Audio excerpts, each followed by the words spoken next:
I wasn't expecting much when I helped my grandmother clear out her attic.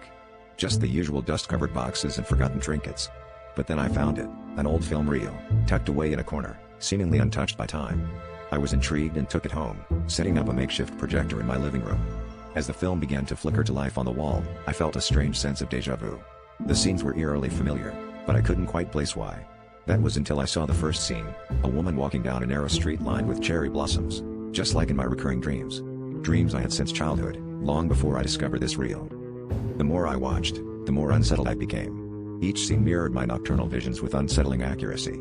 A young boy in a yellow raincoat staring at his reflection in a lake, a shadowy figure standing at the edge of a forest.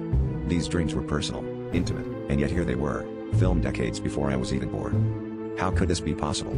I searched for clues within the film, hoping to uncover its origins. The film quality was old, grainy, but the details were sharp enough to see the expressions on faces. Faces that seemed to glance knowingly at the camera, as if aware of my presence. I began to obsess over the film, watching it repeatedly, searching for any inconsistencies, any hints of trickery.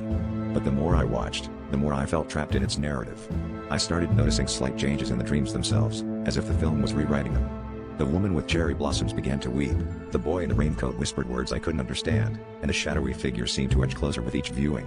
It was as though the film was alive, feeding off my dreams and warping them into something darker.